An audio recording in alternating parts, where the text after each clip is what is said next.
Brazil. It's one of the top 20 economies in the world. Boundless natural resources, a massive trade economy, and better infrastructure than its neighbors, Brazil would seemingly be a place on the rise. But one thing can decimate a nation's prospects for a brighter future: erosion of the rule of law. And that's what's happening in Brazil. We've seen judges try to arrest Elon Musk for creating the rails for free speech. We saw Truth Social and Rumble, two avowed free speech platforms, sue in U.S. federal court to stop enforcement actions in Brazil. And late last week, there was also a decision out of the Brazilian Federal Supreme Court to hold media companies liable for content that violates privacy, even before there's a request for that content to be removed. But the most insane thing happening to the rule of law in Brazil involves their elections. Their most popular candidate for president in the upcoming election is former President Jair Bolsonaro. If he were allowed to stand for election, he would return to power. Does that sound familiar? Kind of the same arc of history we've seen in the United States. But the Supreme Court has determined that Jair Bolsonaro is ineligible to run for president because they claim he organized a coup. Does this sound familiar? The problem for those making the allegations against Bolsonaro is that he was at Disney World during this alleged coup operation. Still too early to tell whether Mickey, Minnie, and Goofy were accomplices. But the people of Brazil are understandably upset that they don't get to select a candidate of their choosing. Tens of thousands rallied in the streets over the weekend. And we will win! We will victorious! We will give back freedom for our country! Thanks for our great leader, Bolsonaro! That's the message to the world! Make Brazil great again!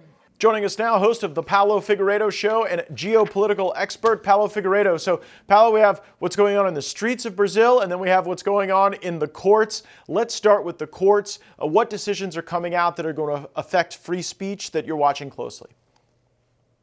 Oh, Matt, thanks for having me. But it actually happened last Friday. It was a disaster, and people don't grasp the magnitude of what just happened. The world's just second largest social media market, which is Brazil, has implemented a censorship regime that's comparable only to China.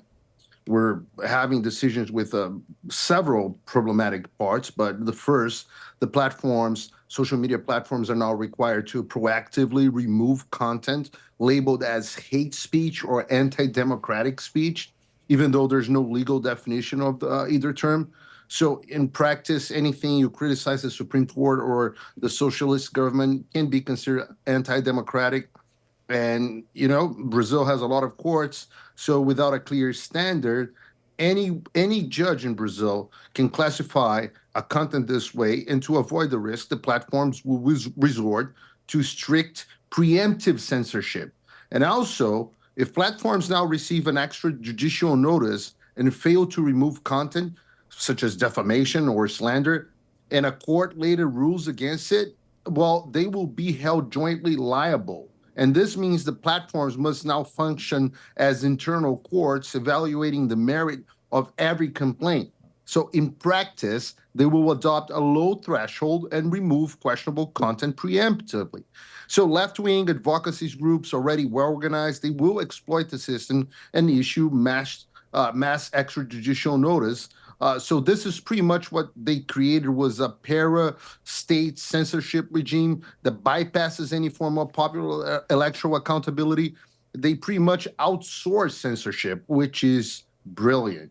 We've seen that in the United States. We saw the Biden administration have a very heavy hand in censoring true information about vaccine side effects during the coronavirus pandemic. And then social media companies said, well, because we are feeling this pressure from the government, we are going to take down stuff that is true. We're going to take down stuff that is a joke or irony or humor in some way. And so are you saying now that social media companies will likely discriminate against conservative viewpoints or pro-Bolsonaro viewpoints or anything that is anti-government with the sword of Damocles of this judicial determination hanging over them?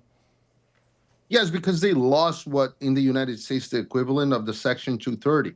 So if you can be liable, and if the government labels anything that's anti-government as hate speech or an attack to the government institutions and therefore anti-democratic, what you do is pretty much come up with an algorithm that will prevent these type of contents to be published. And it's not only their original idea, like you said, it was used in the United States, but last week, the Justice of the Brazilian Supreme Court, they were speaking at a Pointer Institute, an international fact-checking network event in Brazil. So there's no doubt this is being promoted as a global framework. So it's a stepping stone for something identical in Europe, in Canada, and that's it. If Brazil's the second largest market, Europe is the third, and Canada is big as well. If these countries implement these types of censorship, free speech in the West is done. And after all, you got to remember that, Matt. It's impossible to fully jail offense terms of service. So if an algorithm is implemented to do something in Brazil, it will do a pretty similar job in the United States. So what they're doing is they're trying to circumvent the First Amendment to censor anyone globally. Do you think the social media companies will push back, or are they just going to go into a regime of compliance with this? They have been complying. I mean, they're actually at fault since the beginning, because the leverage they have in Brazil is immense. Imagine if Google or if Meta just say, well, if this happens, we'll leave Brazil, they will be able to Is that what they should get do? rid of Moraes. Do you think that's what they should do, Paulo? Should social media absolutely. companies? I don't know why they're not doing it, because they're pretty much killing their own market. They're trying to comply and comply and comply, but you can only do that to a certain extent, and then they will replicate this globally. So they're pretty much I think it was Hitler that said, or Stalin that said, well, they're producing the ropes that we're going to use to hang them. So that's pretty much what the social media companies are doing. I can understand how they're not negotiating in a more heavy stand in Brazil. It's hard to think about this outside the context of the most popular person in Brazil not being allowed to run for president, Jair Bolsonaro. He had massive rallies over the weekend in the country. How are people reacting to this assault on democracy? Yeah, and like you said, we just saw a huge demonstration on the streets of Brazil. Tens of thousands of people protest again, and mostly against Justice Moraes and against the Brazilian Supreme Court and in support of President Bolsonaro. He's leading all the polls, although he may not be allowed to run. But in fact, everything indicates that he will be tried at the end of August and sentenced to decades in prison, effectively for the rest of his life. And what stood out the most in these demonstrations last weekend were multiple signs in English. Brazil speaks Portuguese, but we had signs in English. But people are desperately asking for the United States to help, because about a month ago, Secretary Rubio said that the State Department was preparing global Magnitsky Act financial sanctions against the Supreme Court Justice of Brazil, the de facto dictatorship of Brazil, Moraes. And he said such sanctions were a real possibility. And according to my sources, the department has already completed its review, and it's just waiting on a decision from President Trump. Well, we'll see if that is forthcoming. Moraes is certainly deserving of sanction with the way he's treated Brazil and, in fact, how he's treated the United States as well. Paulo Figueiredo, host of the Paulo Figueiredo Show, and expert on all things Brazil. Thanks for joining us, as always. For having me. O Trump voltou. Isso já deve ter tirado um peso das suas costas. Mas e o Brasil? O nosso país continua atolado, e achar que só a vitória do Trump vai resolver tudo é ilusão. Nada vai mudar sozinho.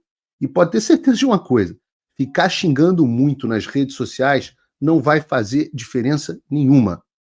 Você vai continuar esperando alguém fazer alguma coisa por você, um político, um salvador da pátria? Esquece. Se ninguém tomar uma atitude, nada acontece. Eu estou fazendo a minha parte. Eu parei a minha vida por isso.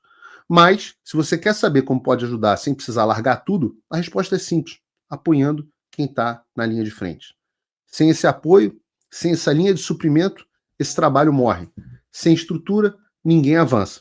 Então acessa www.paulofigueiredoshow.com/apoie, e com $5 por mês você pode fazer parte disso. Se puder mais, eu recomendo, seja um patrono Gold e participe ativamente no grupo que me ajuda a pautar esse debate. O que vai definir o futuro é quem faz e não quem reclama. A escolha é sua.